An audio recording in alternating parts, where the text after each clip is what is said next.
નમસ્કાર વિદ્યાર્થી મિત્રો, નિરંજન સ્કૂલની ડીએલએસ સિસ્ટમમાં આપનું હાર્દિક સ્વાગત છે. Standard 12 commerce, subject commercial correspond, વાણિજ્ય પત્રવ્યવહાર, ધોરણ 12, પાઠ નંબર 2, સરકારી વિભાગો, જાહેર ઉપયોગી સેવાઓ તથા સ્થાનિક સંસ્થાઓ સાથેનો પત્રવ્યવહાર. બરાબર, આપણે સરકારી વિભાગો કયા છે? એ સરકારી વિભાગમાં અવારનવાર પત્ર વ્યવહાર દ્વારા કોઈ પેઢી અથવા સંસ્થા વાતચીત કરવા માંગતી હોય છે. તો એ પત્ર કેવી રીતે લખો? તમને પણ આ ઉપયોગી ખૂબ થશે તમારા જીવન. કારણ કે તમે જ્યાં નોકરી કરતા હશો અહીંયાથી સરકારી વિભાગ, કોઈ સ્થાનિક સંસ્થા, જેમ કે સ્થાનિક સંસ્થા એટલે RMC, રાજકોટ મ્યુનિસિપલ કોર્પોરેશન, એની સાથે ઘણીવાર પત્રવ્યવહાર કરવાનો થાય. તો એ પત્રવ્યવહારમાં શું લખવું એ તમારે આ પાઠમાંથી સમજવાનું આવશે. વિદ્યાર્થી મિત્રો, પ્રેક્ટિકલી આ બધા પત્રો છે જે સમજશો તો તમે જ્યાં નોકરી કરતા હશો અહીંયા તમને ખૂબ સરળ રહેશે.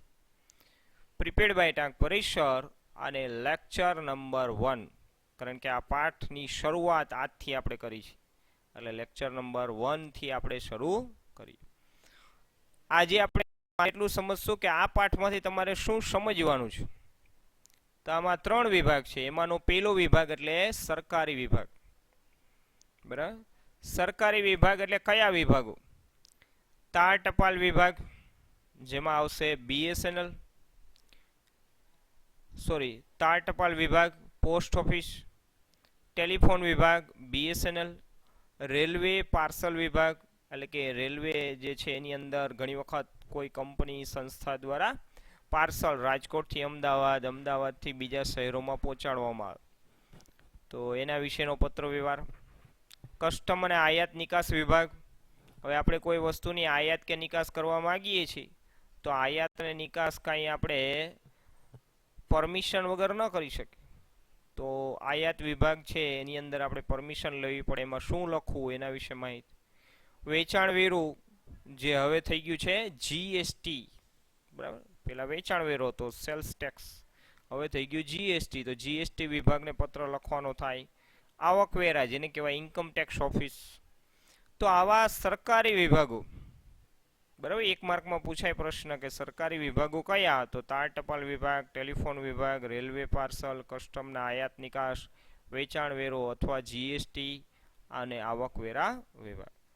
જેની અંદર તમારે આવા ગવર્મેન્ટ વિભાગમાં પત્ર લખો તો કઈ રીતે લખો એ આપણે આ પાઠમાં સમજશું. આના સિવાય પણ ઘણા બધા બીજા વિભાગ પણ સરકારી વિભાગ કહેવામાં આવે છે.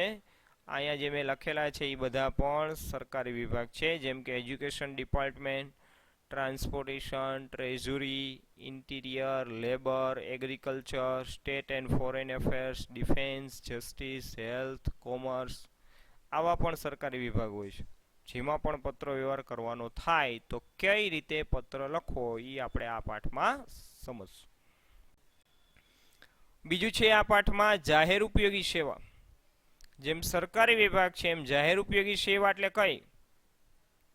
તો તાર ટપાલ, ડ્રેનેજ સુવિધા, ડ્રેનેજ જેને આપણે કહીએ ભૂગર્ભ ગટર, એની સ્વચ્છતા, રસ્તા, મકાન, અગ્નિશામક દળ એટલે કે ફાયર બ્રિગેડ, વીજળી GEB, રેલવે, જાહેર આરોગ્ય, સ્થાનિક અને રાજ્ય પરિવહન જેને કહીએ આપણે ST અને લોકલ ST, પોલીસ, હોમગાર્ડ અને પાણી પુરવઠો. આટલા વિભાગને આપણે શું કહેશું? જાહેર ઉપયોગી સેવાઓ અંગેના પત્ર વ્યવહાર. આ વિભાગ સાથે જો આપણે પત્ર વ્યવહાર કંઈ કરવાનો થાય તો કેવો પત્ર વ્યવહાર કરવાનો થાય, કઈ રીતે લખાય, એ બધું આપણે આ પાઠમાં બીજા વિભાગ તરીકે શીખશું. પહેલો વિભાગ સરકારી અને બીજો વિભાગ જાહેર ઉપયોગી સેવા. ત્રીજો વિભાગ આવે છે સ્થાનિક સંસ્થાઓ સાથેનો પત્ર વ્યવહાર, જેની અંદર જાહેર ઉપયોગી સેવા મેળવવા માટે પત્ર લખવામાં આવે.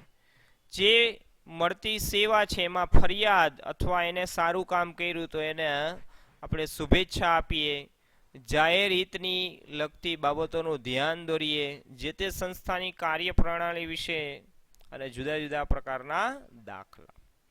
હવે તમને એમ થાય કે આ સ્થાનિક સંસ્થા એટલે શું?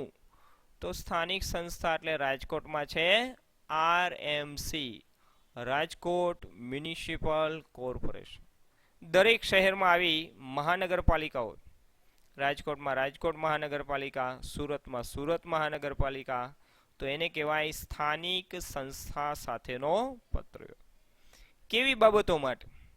તો કે ઘણી વખત મળતી સેવા છે એમાં ફરિયાદ, બરાબર, ઘણીવાર કાર્યપ્રણાલી વિશે, ઘણી વખત જુદા જુદા પ્રકારના દાખલા આપણે કઢાવવા છે તો એની જાણકારી માટે. ટૂંકમાં આ પાઠમાંથી તમારે 3 વિભાગ છે. પહેલો વિભાગ આપણે સરકારી વિભાગ તરીકે સમજશું, બીજો જાહેર ઉપયોગી સેવા, અને ત્રીજો સ્થાનિક સંસ્થા સાથેના પત્ર વ્યવહાર. એમ 3 વિભાગમાં આ પાઠ સમાયેલો છે. બરાબર? તો આજે આપણે અહીંયા લેક્ચર પૂરો કરીએ છીએ. માત્ર તમને આજે એટલું જ સમજાવ્યું મેં કે બીજા પાઠમાં કેવા પત્રો આવશે. તો આ વિડીયો જોવા બદલ ખૂબ ખૂબ આભાર. આ વિડીયોને લાઈક અને શેર કરો. Thank you very much.